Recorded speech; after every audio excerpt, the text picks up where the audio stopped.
Mais nous, ce matin, on ne s'assemble pas pour devenir pire, mais pour devenir meilleur. Alléluia. Vous savez, j'ai fait un peu le calcul de cette semaine, dans les réunions qu'on a eues. Et je vous le dis devant Dieu, on a eu une semaine extraordinaire. Dimanche, David nous a parlé du feu de Dieu. Le feu que nous devons avoir dans nos cœurs. Mardi, Milé nous a parlé des dons spirituels. Les dons que Dieu veut donner à l'Église. Et vendredi, Kali nous a parlé que nous avons un grand Dieu de délivrance. Seigneur, quel programme! Quel programme spirituel qu'on a eu cette semaine. Et puis je crois de tout mon cœur qu'à travers la parole de Dieu ce matin, Dieu va nous parler. Est-ce que vous le croyez? Alors, j'aimerais pas regarder la montre ce matin. Je ne sais pas combien de temps j'ai empêché, 10 minutes, un quart d'heure, 20 minutes, je ne sais pas. Mais je voudrais faire passer le message que Dieu a mis sur mon cœur. Alléluia. Vous savez, j'aimerais vous parler du privilège que Israël a vu. Israël a vu un privilège extraordinaire à travers la main de Dieu. Vous savez, la Bible dit que c'est en Abraham que la bénédiction du peuple d'Israël va trouver son point de départ. Abraham, c'était un homme de Dieu, un homme qui craignait Dieu. Et puis un jour, Dieu va parler à Abraham. Il va lui dire dans le livre de la Genèse au chapitre 12 et au verset 1er, il va dire à Abraham, il faut que tu t'en vas de ton pays. Il va dire quitte ta patrie. Il va dire quitte ton pays. Il va dire quitte tout ce que tu as en un mot. Et il va dire va dans le pays que je te montrerai. Et il va dire Abraham, je ferai de toi une grande nation. Je bénirai ton nom et tu seras une source de bénédiction. Vous savez, lorsque Dieu parle à Abraham, là, Abraham à ce moment-là, il a 75 ans. C'est déjà un homme d'âge. Mais ce qui m'a béni, moi, c'est qu'il n'y a pas d'âge pour prendre une décision avec Dieu. Amen. Il n'y a pas d'âge pour prendre une position avec Dieu. Et puis la Bible dit qu'Abraham, il va se lancer à l'aventure avec Dieu. Il va lui faire confiance, il va partir comme l'Éternel lui avait dit. Et Dieu avait fait une promesse à Abraham. Il va dire, je rendrai ton nom grand et tu seras une source de bénédiction. Abraham n'a pas vu ça, il n'a pas vu son intérêt, lui. Il a vu la bénédiction de Dieu pour lui. Et c'est ce que nous avons besoin. Il faut qu'on voit la bénédiction de Dieu pour nos vies. Et puis Abraham partit comme l'Éternel lui avait dit. Et puis les années vont passer. La promesse de Dieu va s'établir avec Abraham. Et de Abraham va en sortir un grand peuple. Il va avoir les 12 tribus d'Israël, un grand peuple. Un peuple qui était fort, un peuple qui était puissant. Et la Bible dit dans le livre de l'Exode, au chapitre 1er, les enfants d'Israël s'accroissaient et ils virent de plus en plus puissants. Et le pays fut rempli. La promesse de Dieu à Abraham était établie. Dieu ne revient pas sur sa parole. Une grande bénédiction pour Abraham. Et puis le temps va passer, la Bible dit qu'un nouveau roi va s'élever sur l'Égypte. Un roi que Joseph n'avait pas connu. Et le peuple de Dieu qu'avait choisi là, la Bible dit qu'il va rentrer sous l'esclavage un homme puissant de l'époque, un homme qui gouvernait le monde, un homme qu'aucune armée pouvait se mettre face à cet homme-là. Et cet homme, c'était Pharaon. La Bible dit que le peuple de Dieu, le peuple d'Israël, la postérité d'Abraham était sous l'esclavage d'un homme là, sous la servitude d'un homme. Et puis la Bible dit que le peuple d'Israël souffrait. Ils bâtissaient des villes entières pour un roi païen. Ils étaient là dans la souffrance et Kali nous en a parlé vendredi. Il disait qu'ils s'étaient accoutumés avec les chaînes là. Le temps avait passé et puis ils étaient là dans la souffrance. 430 ans d'esclavage. Imaginez-vous, 430 ans d'esclavage. Et puis le peuple s'était accoutumé. Et puis il y avait une souffrance terrible au milieu du peuple là. Mais la Bible dit que Dieu va envoyer un libérateur et vous connaissez l'histoire. Et puis lorsque Dieu va choisir un homme ordinaire, un homme de la même nature que nous, mais un homme qui avait un cœur pour Dieu, un homme qui voulait servir Dieu. Et puis Dieu va appeler Moïse pour aller délivrer le peuple d'Israël. Et vous connaissez l'histoire. La Bible dit que lorsque Moïse va se présenter devant cet homme, devant Pharaon, là, vous savez, à nos yeux nous-mêmes, là, c'était insensé. À nos yeux, c'était insensé de se présenter devant toute l'armée de Pharaon. Moïse n'avait aucune armée. Moïse n'avait rien du tout pour combattre. Mais il avait Dieu à ses côtés. Il avait la présence de Dieu à ses côtés. Et puis lorsqu'il va se présenter devant cet homme, lorsqu'il va se présenter devant Pharaon, vous connaissez l'histoire, il va avoir l'étiquette d'Égypte là. Et puis Pharaon ne pourra rien faire face à la présence de Dieu. Il ne pourra pas lutter contre la présence de Dieu. Il n'y a personne qui est égal à Dieu. Et puis lorsque Moïse était là devant Pharaon, la Bible nous dit que Pharaon va laisser partir le peuple d'Israël. 430 ans d'esclavage, 430 ans de souffrance. Et à ce moment-là, le peuple de Dieu va sortir libre. Le peuple de Dieu va sortir libre. Et puis imaginez-vous, Israël a vu tous ces miracles que Dieu a fait à travers la main de Moïse. Et puis Dieu va aller encore plus loin avec son peuple. C'était la promesse de Dieu à Abraham. La Bible dit que lorsque Israël va sortir dans le désert, là, ils étaient là libres. Tout le peuple qui était sorti, ils étaient plus de 600 000 hommes, sans compter les femmes et les enfants. ils étaient des milliers de personnes. Et puis là, ils suivaient l'homme de Dieu, ils suivaient Moïse. Et puis à ce moment, lorsqu'ils étaient dans le désert, là, il va y arriver un problème. Ils vont arriver là devant la mer. Et puis, c'était une voie sans issue pour le peuple d'Israël. Imaginez-vous la grâce que Israël a vue. Une voie sans issue. Puis lorsqu'ils vont se retourner là, ils vont regarder derrière eux, il va avoir tous les combattants là, de l'armée égyptienne. Il va avoir 600 chars d'élite. Ils vont venir pour faire la guerre à Israël. Et puis à ce moment-là, le peuple d'Israël, il l'a dit Kali vendredi, ils vont avoir peur. Ils vont aller trouver Moïse et puis ils vont dire, qu'est-ce que tu as fait en nous laissant sortir d'Égypte? On préfère aller en Égypte et travailler pour les Égyptiens que de mourir au désert. Ils vont vouloir rentrer en eux-mêmes et puis en un mot, ils vont regretter d'avoir sorti. Mais l'homme de Dieu, il va dire une parole merveilleuse. Moïse, il va dire, ne craignez rien. Il va dire, restez en place. Et il va dire, regardez la délivrance que l'Éternel va vous accorder en ce jour. Et puis à ce moment-là, Dieu va parler à Moïse. Il va dire, Moïse, étends ta main sur la mer. Et puis Moïse, en un mot, il va mettre sa foi en action. La Bible dit dans l'Exode 14, au chapitre 21, Moïse étendant la main sur la mer, l'Éternel refoula la mer par un vent impétueux, et il mit la mer à sec, et les eaux se fendirent. Verset 22, la Bible dit que les enfants d'Israël rentrèrent au milieu de la mer, à sec, et les eaux formaient comme une muraille de chaque côté. Imaginez-vous, la Bible dit que le peuple d'Israël va passer au milieu de la mer, là, à pied sec.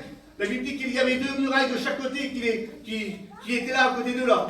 Et imaginez-vous, il y avait plus d'1 million de personnes qui étaient là. Et ils ont commencé à traverser la mer. Le miracle qu'Israël a vu. Vous avez vu aujourd'hui, lorsqu'on voit un miracle, nous, on glorifie Dieu. Lorsqu'on voit une personne qui était malade, qui est guérie, on glorifie Dieu. Mais Israël a vu des miracles extraordinaires. Imaginez-vous le privilège d'Israël de ce qu'ils ont vu. Et la Bible dit que lorsque le peuple d'Israël est rentré là, lorsqu'ils sont sortis, qu'ils ont été de l'autre côté de la mer, Dieu a renfermé la mer. Israël a vu ce grand miracle. Et puis Dieu va faire encore des plus grands miracles avec Israël. La Bible dit que le peuple d'Israël, lorsqu'ils étaient arrivés de l'autre côté de la mer, ils étaient là dans le désert, et vous savez, dans le désert, il n'y a aucune ressource. Il n'y a rien dans le désert. Il n'y a pas de source, il n'y a rien du tout. Et le peuple d'Israël avait soif. Il y avait des petits-enfants, il y avait des bétails, il y avait toutes les personnes qui étaient là. La journée dans le désert, il fait une chaleur atroce. Et puis il n'y avait pas d'eau à boire. Et la Bible dit dans le livre des Nombres, au chapitre 20, en verset 11, Dieu va parler à Moïse. Il va dire à Moïse, voilà, tu parleras au rocher et il jaillira de l'eau. Un rocher, normalement il n'y a pas d'eau dans un rocher. Mais Dieu fait ce qu'il veut. Il est le créateur du ciel et de la terre. La Bible dit qu'il dit une chose et la chose lui obéit. Il ordonne, il fait ce qu'il veut, Dieu. Il est tout puissant. Et la Bible dit que tous les hommes qui étaient là dans le peuple, là, je ne sais pas combien de personnes qui étaient là, mais lorsque Dieu a parlé au rocher, tout le peuple entier avec les bétails ont bu de l'eau. La Bible dit que le peuple d'Israël a resté pendant 40 années dans le désert. Et pendant 40 ans, Dieu a pourvu. Dieu a pourvu pour eux. Imaginez-vous le privilège que Israël a vu. Les miracles que Israël a vus. Et puis, ça ne va pas s'arrêter là. Dieu va aller encore plus loin avec le peuple d'Israël. La Bible dit que Dieu va parler à Moïse. Les hommes vivaient sans loi. Il n'y avait pas d'ordonnance. Et la Bible dit que Dieu va parler à Moïse. Il va dire, voilà Moïse, tu monteras sur la montagne et je te donnerai les tables de la loi. Et lorsque Moïse est redescendu, la Bible dit qu'il avait les tables de la loi écrites par la main de Dieu. C'était Dieu qui s'intéressait à son peuple. C'était la promesse de Dieu qui intervenait à travers la promesse que Dieu a fait à Abraham. Les tables de la loi. Et Israël a vu aussi ce grand miracle que Dieu a fait. La Bible dit que Dieu va aller encore plus loin. La Bible dit que lorsque le peuple d'Israël était là dans le désert, il y avait la colonne de nuée qui était en haut d'eux. Des centaines et des milliers de personnes qui étaient là, puis lorsqu'ils étaient là la journée, ils voyaient la colonne de nuée qui les protégeait du soleil, qui les protégeait de la chaleur. Et puis la nuit, la Bible dit qu'il y avait une colonne de feu au milieu d'eux. Imaginez-vous toutes les personnes qui étaient là dans le désert, sous leur tente, là, lorsqu'ils étaient dehors le soir, lorsqu'ils devaient parler. Ils devaient voir cette colonne au milieu d'eux là. Et puis ils devaient se dire, ben, il y a la présence de Dieu au milieu de nous. Imaginez-vous la grâce, les privilèges que Israël a vus. Quel miracle que Israël a vu. Et Dieu va aller encore plus loin. La Bible dit qu'il n'y avait pas de ressources, c'est vrai, dans le désert. Et puis le peuple, il fallait bien qu'il mange quelque chose, alors ils vont aller trouver l'homme Moïse là. Et ils vont lui dire en un mot, Seigneur, on a faim. Alors Moïse, il va faire une chose. Il va prier Dieu. La Bible dit dans le livre de l'Exode, au chapitre 16, au verset 4, je ferai pour vous pleuvoir du pain du haut des cieux. Et la Bible dit que lorsque le peuple d'Israël sortait de leur temple le matin, la manne descendait du ciel. Aujourd'hui, nous, on lit la parole de Dieu, ça paraît simple parce que nous, on connaît la parole de Dieu. Mais le peuple d'Israël l'a vu ça. Ils ont vu tous les matins descendre la manne descendre du ciel. Et Israël l'a vu. Et Dieu va aller encore plus loin. Je vous dis tout cela pour dire la grâce que nous avons aujourd'hui. La Bible dit que Dieu va aller encore plus loin. Le peuple d'Israël était là dans le désert et puis, suite à leur désobéissance, il y a des serpents qui vont venir. La Bible dit qu'ils vont piquer le peuple d'Israël et tous ceux qui étaient là, tous ceux qui avaient été mordus par le serpent, ils allaient mourir. Alors, le peuple d'Israël, certains gens, ils vont venir trouver l'homme de Dieu, Moïse, et puis ils vont dire, Moïse, fais quelque chose pour nous, un mot, parce que nous avons péché. Et puis la Bible dit que Dieu va parler à Moïse. Il va dire, fais-toi un serpent, et place-le sur une perche. Et quiconque aura été mordu regardera le serpent, conservera sa vie. Et la Bible dit que tous ceux qui avaient été mordus là, Moïse a fait une perche, il a mis un serpent d'airain. Et lorsque tous ceux qui regardaient le serpent là, tous ceux qui avaient été mordus, le venin n'agissait plus. Il conservait la vie. Et Israël a vu aussi ce grand miracle. Imaginez-vous les miracles que Israël a vus. Et Dieu va aller encore plus loin avec Israël. Seigneur, quelle beauté. Dieu va aller encore plus loin avec Israël, béni soit Dieu. Malgré qu'il avait fait tous ces miracles, malgré qu'il avait fait toutes ces choses avec Israël, Dieu va vouloir aller encore plus loin avec son peuple. Il est marqué dans le livre de l'Exode, au chapitre 25, au verset 8, il va dire cela à Moïse, il va dire, ils me feront un sanctuaire, et j'habiterai au milieu d'eux. Verset 9, il va dire, ils feront le tabernacle. Dieu voulait habiter au milieu de son peuple. C'était bien qu'il avait fait sortir son peuple d'Égypte. Il avait fait des miracles, des prodiges, il avait tout ce qu'il fallait, mais Dieu voulait aller plus loin encore avec son peuple. Il va dire, ils me feront le tabernacle. Le mot tabernacle, il veut dire habitation, et il veut dire demeure. Dieu voulait habiter au milieu de son peuple. Dieu voulait habiter au milieu de son peuple, et puis Israël l'a vu aussi.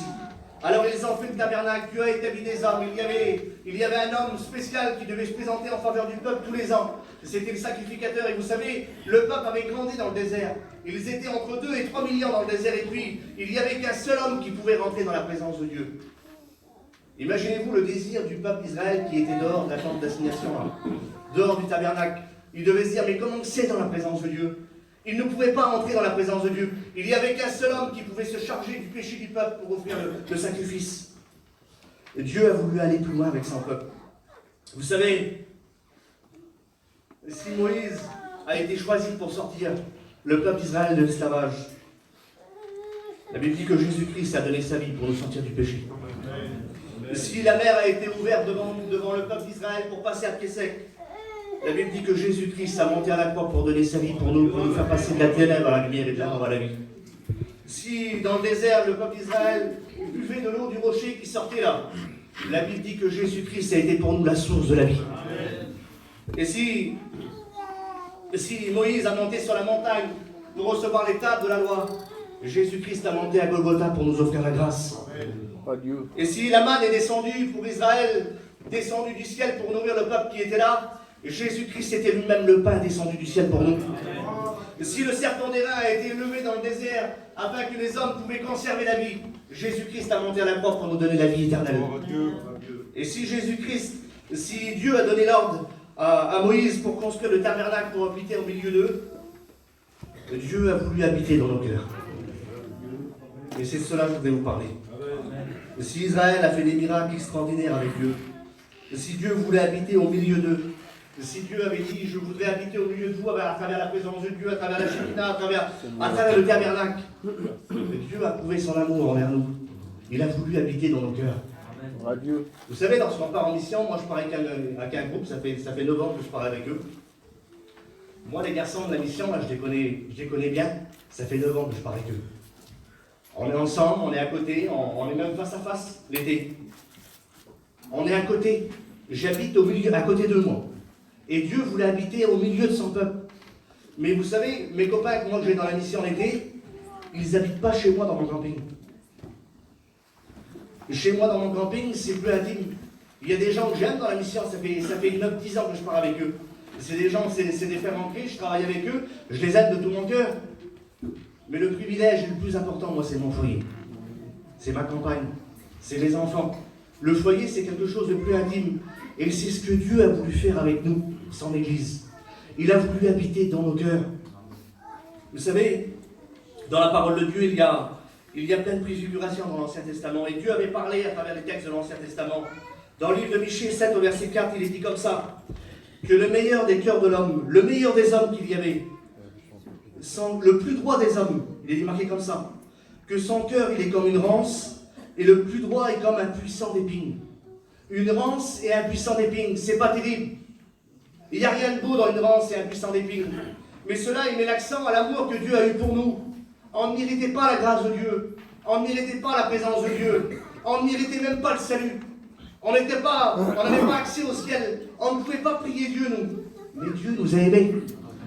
Dieu nous a tellement aimés. La Bible dit que Dieu a parlé à Moïse, regardez.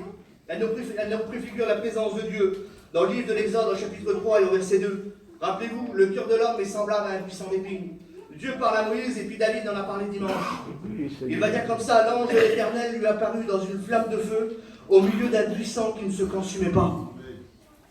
Ce buisson, il était là. Il nous représente le cœur de l'homme, le meilleur des cœurs de l'homme. Mais là, à ce moment-là, Dieu va parler à travers ce buisson. C'est un buisson qui ne se consumait pas. Et au milieu de ce buisson, il y a l'ange de l'Éternel qui va apparaître. Elle nous représente la présence de Dieu dans un cœur. La présence du Dieu Tout-Puissant, celui qui a fait des miracles extraordinaires, vit dans ton cœur à toi. Réalise la grandeur, l'amour que Dieu a eu pour toi. Elle nous préfigure la présence de Dieu. Dans Ézéchiel 36, verset 26, il est dit comme ça, je vous donnerai un cœur nouveau et je mettrai en vous un esprit nouveau. C'est pas à côté de vous. La Bible dit que c'est en vous. Israël, la présence de Dieu était à côté d'eux. C'était parmi eux, mais c'était pas en eux. Jésus nous a fait la grâce de lui appartenir entièrement et d'être le temple du Saint-Esprit. Est-ce que vous le réalisez, la grandeur que Dieu a fait? La grâce que Dieu nous a fait. Je mettrai en vous un cœur nouveau. Il est marqué comme ça dans Jérémie 7 au verset 9. Et Jérémie, il va dire comme ça, il y a dans mon cœur un feu dévorant, et on l'a écouté dimanche. Il y a dans mon cœur un feu dévorant. Et ça représente la présence de Dieu dans un cœur. Le Seigneur, quelle grâce, quel privilège, quel bonheur d'avoir la présence de Dieu dans un cœur. On ne le méritait pas, c'est un cadeau qui est descendu du ciel pour chacun d'entre nous. Proverbe 23, verset 26. Mon fils, donne-moi ton cœur. Et lorsque nous avons fait cette rencontre avec Dieu personnel, lorsque Dieu s'est proposé à notre vie, lorsque Dieu est venu nous chercher dans notre misère, lorsque nous avons entendu la voix de Dieu résonner dans nos cœurs, mon fils, ma fille, donne-moi ton cœur. Ça a été la plus belle décision qu'un homme ou une femme peut prendre dans sa vie, de donner sa vie à Jésus. Seigneur, quelle grâce. Il est marqué comme ça dans 1 Corinthiens 3,16. Ne savez-vous pas que vous êtes le temple de Dieu et que le Saint-Esprit habite en vous? Rappelez-vous le mot tabernacle, habitation et demeure. Dieu ne voulait plus simplement habiter parmi une tente, là. Mais Dieu veut habiter dans ton cœur. Dieu a voulu habiter dans notre cœur. Seigneur, quelle grâce que nous avons. Il est marqué comme ça dans Éphésiens 3, verset 17. Christ habite dans vos cœurs.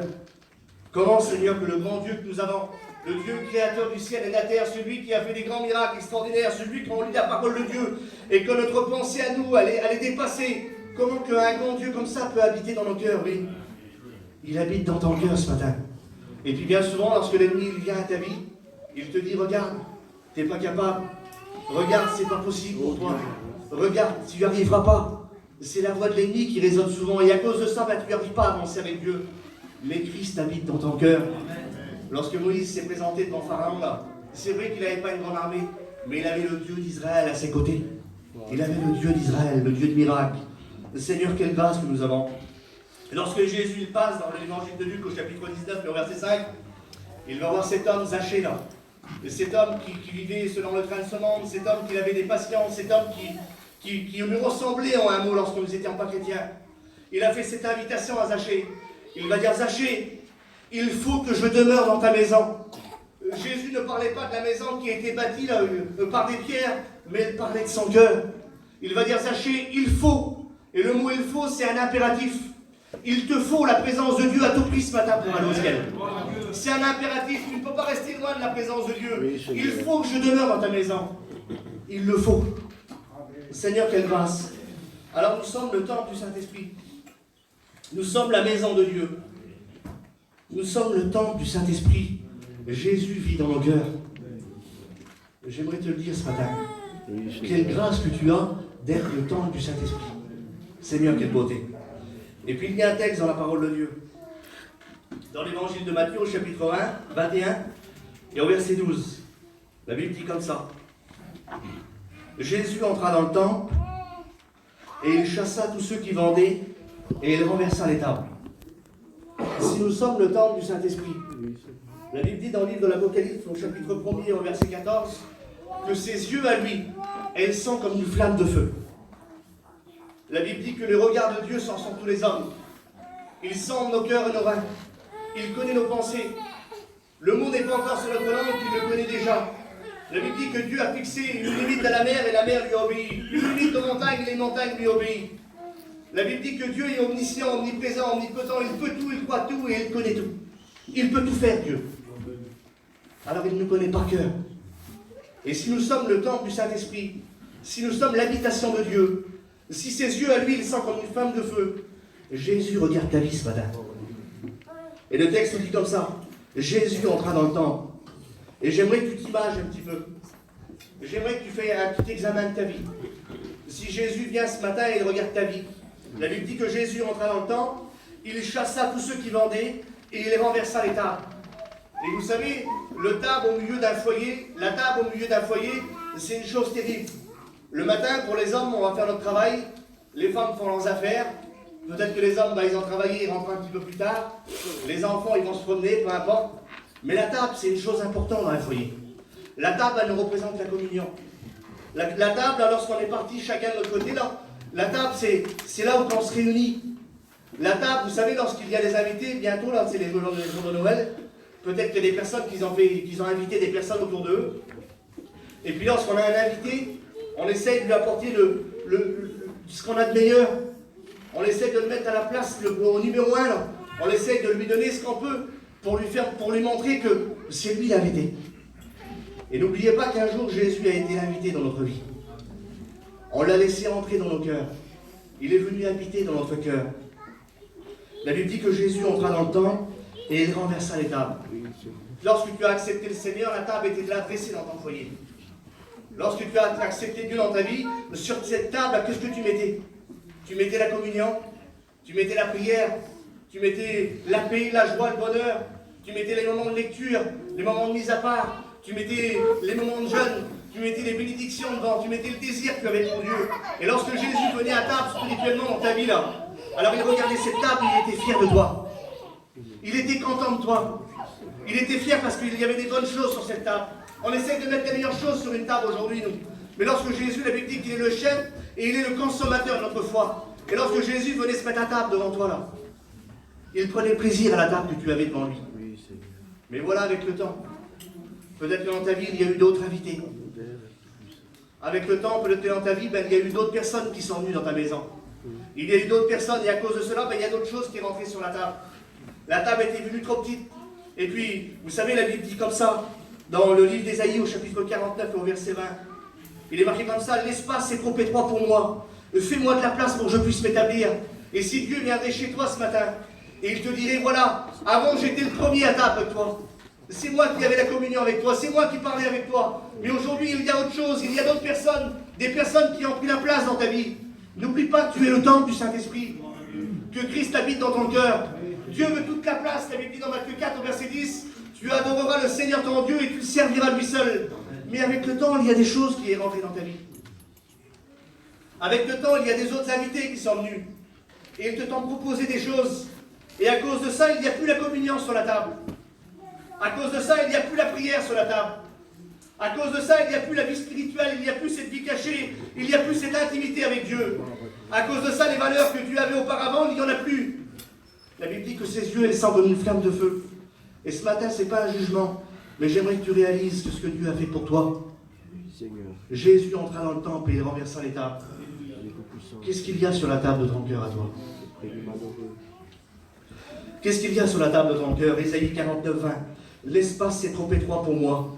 Fais-moi de la place pour que je puisse m'établir. Vous savez, lorsqu'on a une table qui est dressée, et puis qu'il y a plusieurs personnes qui sont là, nous, entre nous, on ne se gêne pas. Il y a des personnes qu'on connaît bien, puis on se dit, c'est pas grave si on est serré. C'est pas grave, on fera un petit peu de place. Mais Jésus, il doit avoir le premier choix dans notre vie. Il ne faut pas que Jésus se sente étroit dans ta vie.